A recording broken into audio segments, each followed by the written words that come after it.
let's kick off first with the Alliance of Non-Himalayan Nuns. You set that up last year to support women from outside traditional Tibetan Buddhist regions who are ordained in the Tibetan Buddhist tradition. Could you tell us a little more about that? Okay, so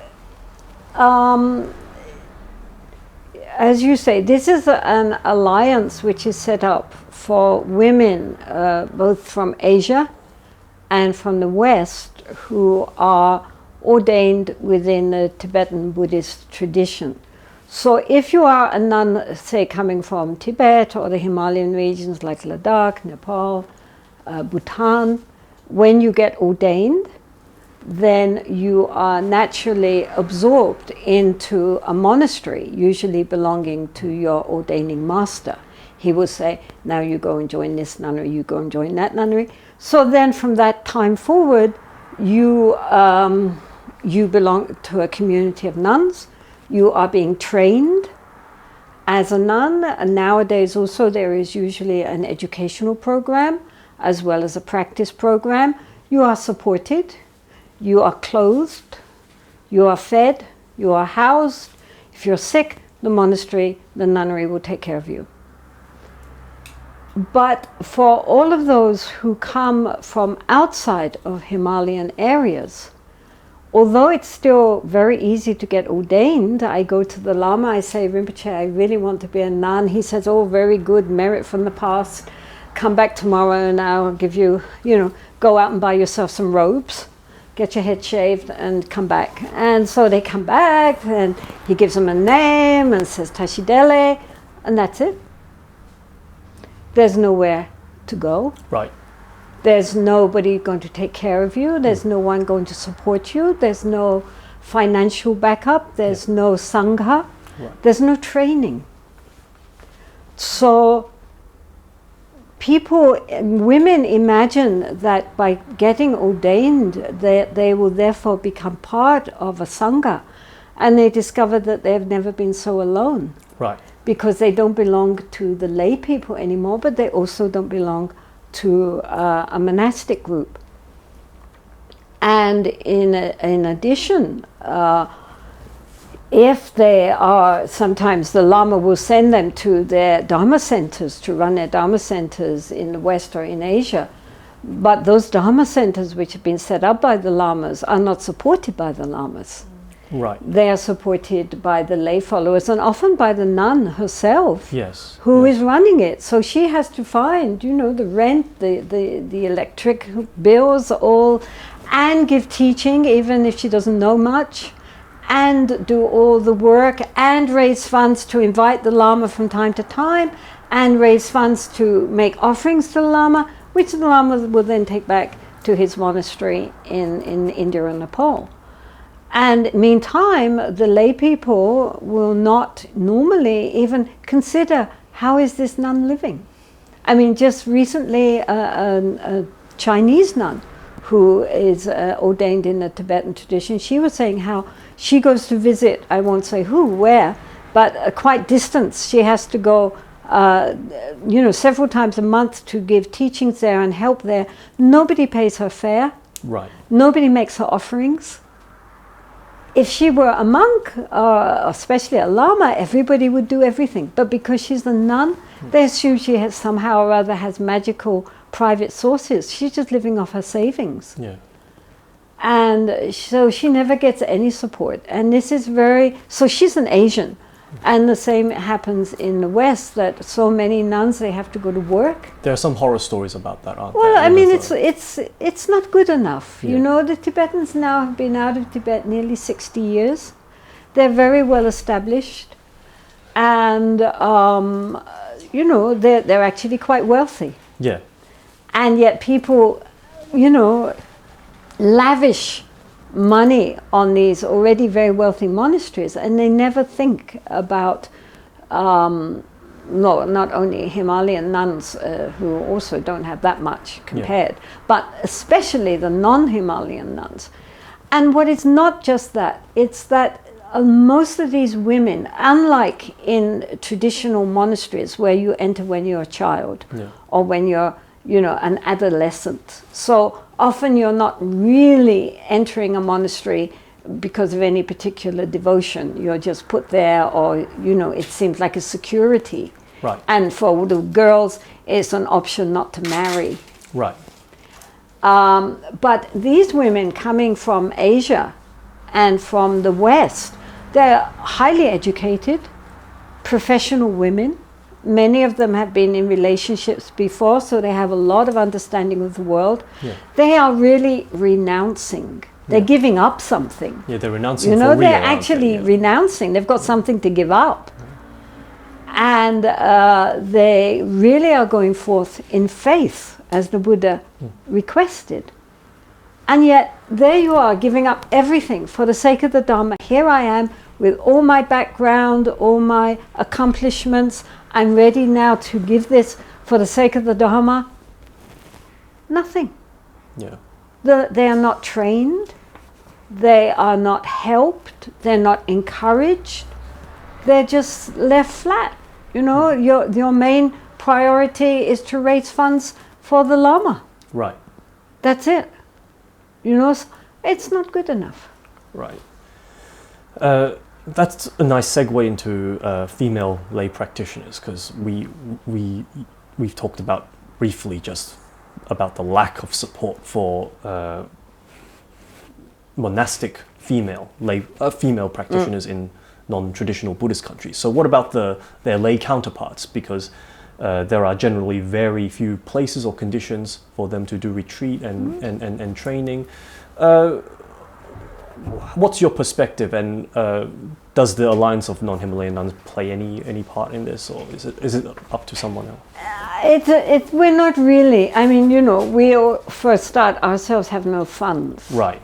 And so we cannot make huge promises for the rest of the Buddhist female world or the male world or anybody. Right. Basically, at this point, we're just trying to present to people the predicament, because most people don't even recognize that all these nuns do not have support. They assume they're being supported by the lamas or by their organizations. They don't realize they're not. Yeah.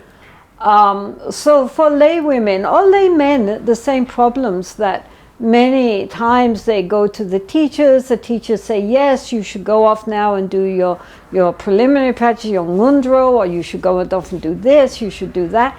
But they don't, again, provide, any resources for doing that.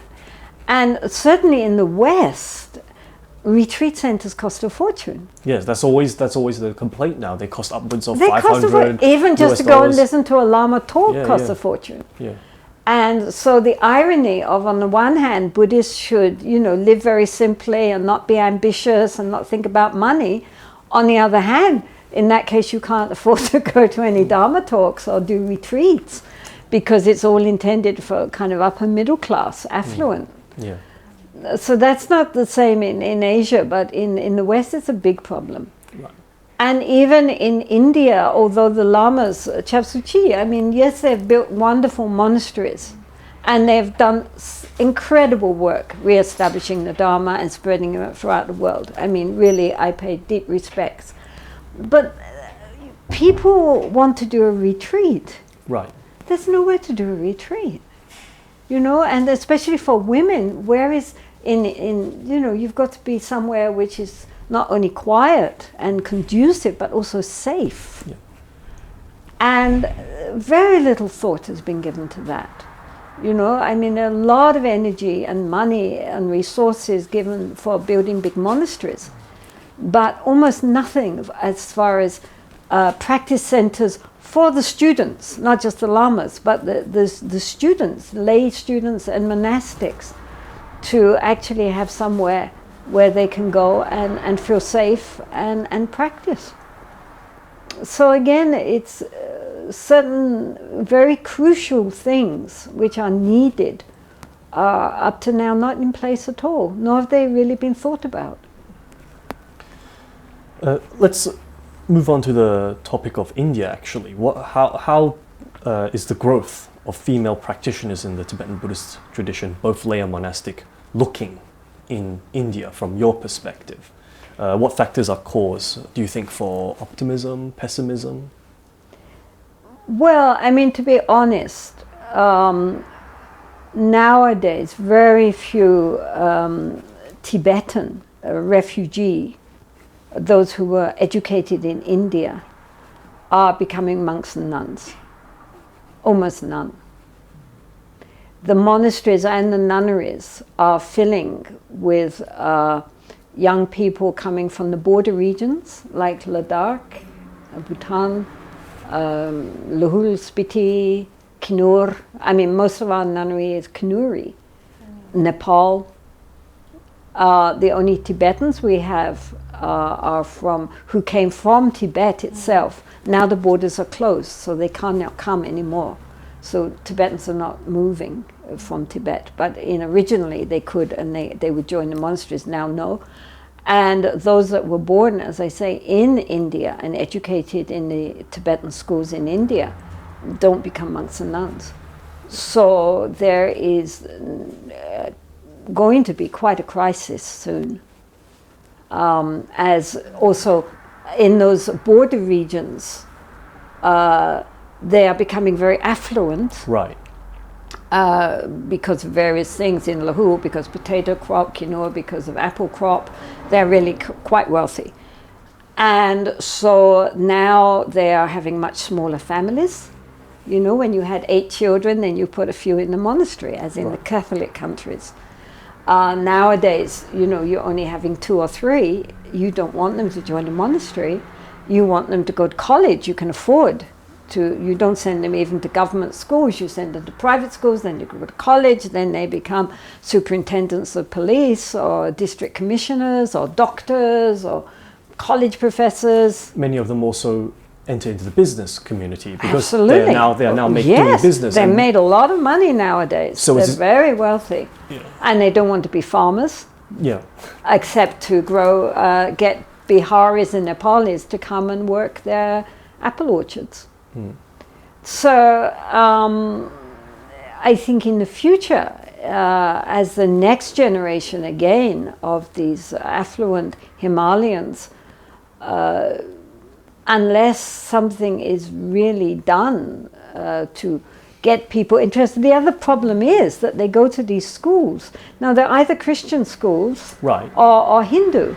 You know, I'm a Kinuri and I go to school and they say, "What's your name?" And I say Tashi Sangmo. They can't pronounce that. Now your name is Savitra. Right. Right. So all most of our Kinuri girls who come, they all have Hindu names. Very interesting. Even though originally they had Tibetan names, but not now. Yeah. And of course they know very little about the Dharma.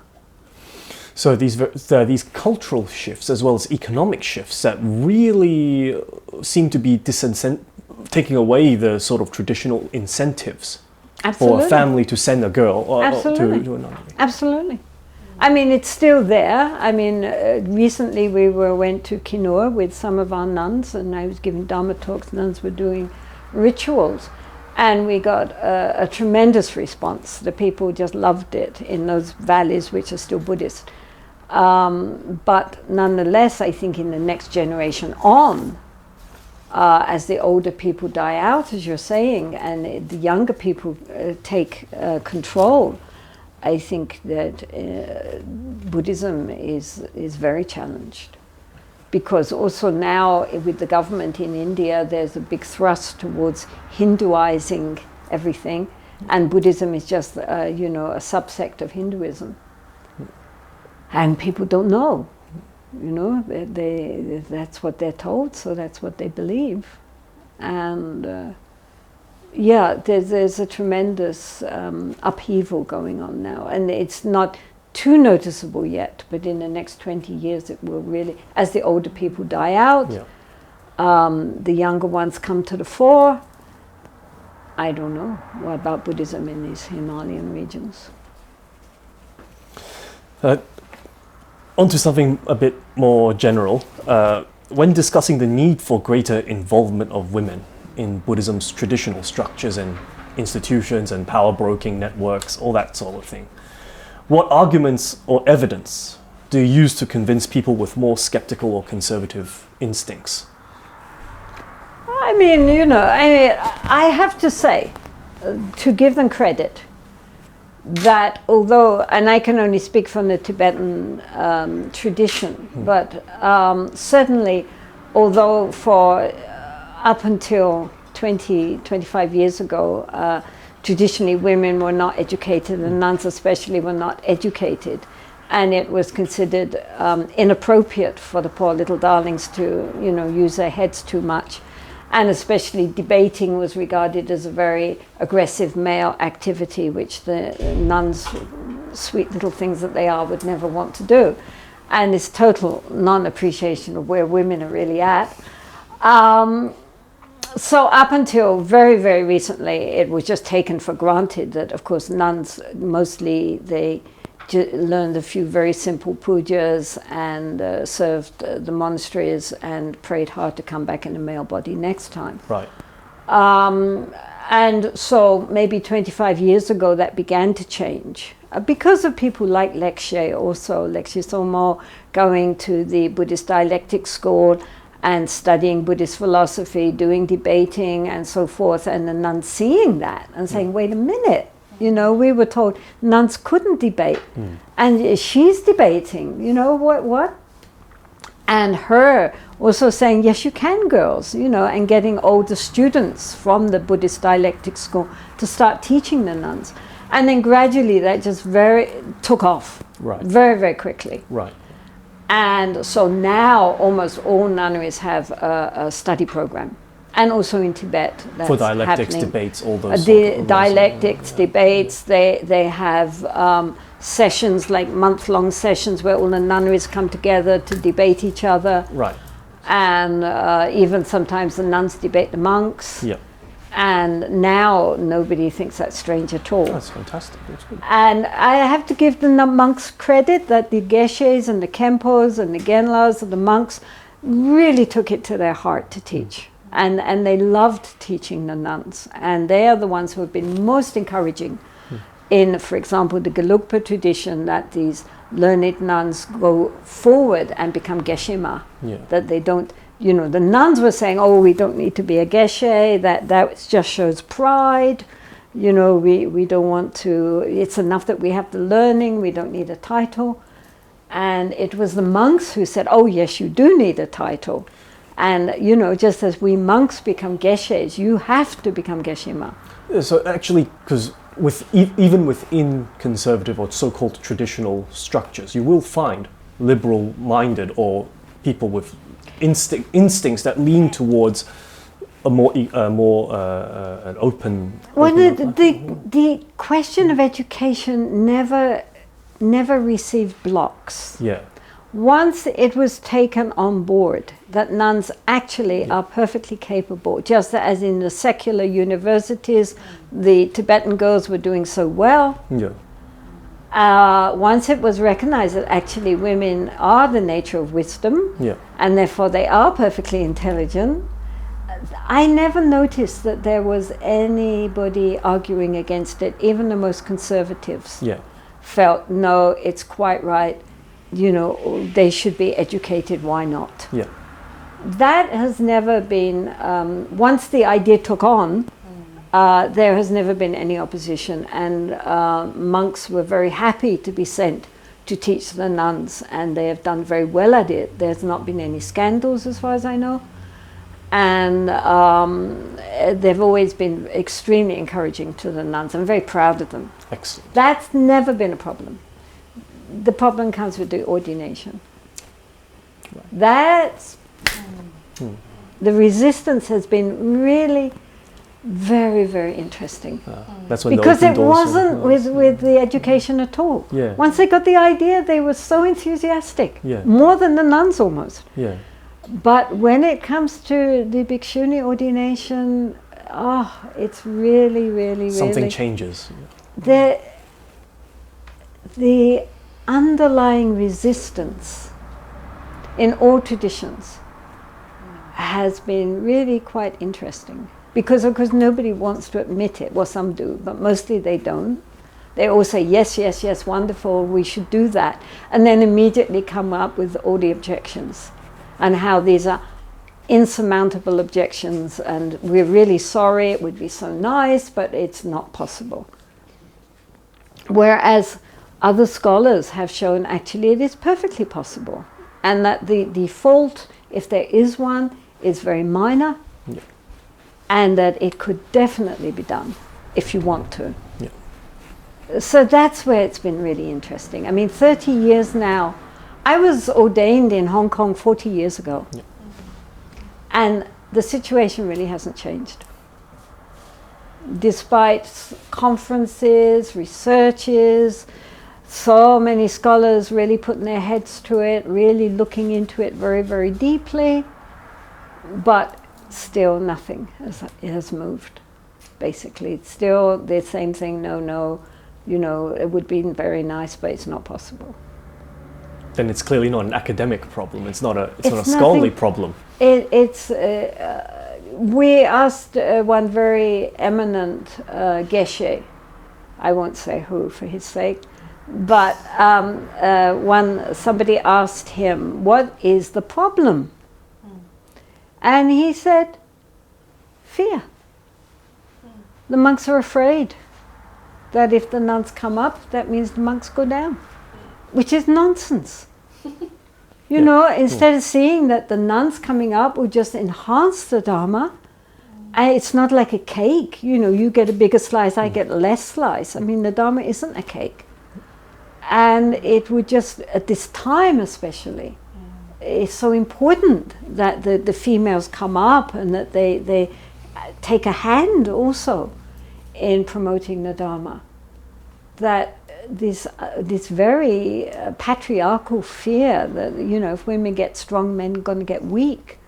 You see that in many different institutions as well, actually. Of course you do. But you would hope that they had a slightly more enlightened view. Yes. But they just don't. It's the same primordial fear of the female, especially as monks. You know. So that we're still working on that one. We don't know. The come-upper is trying to help. But as you say, he hasn't had much support from those.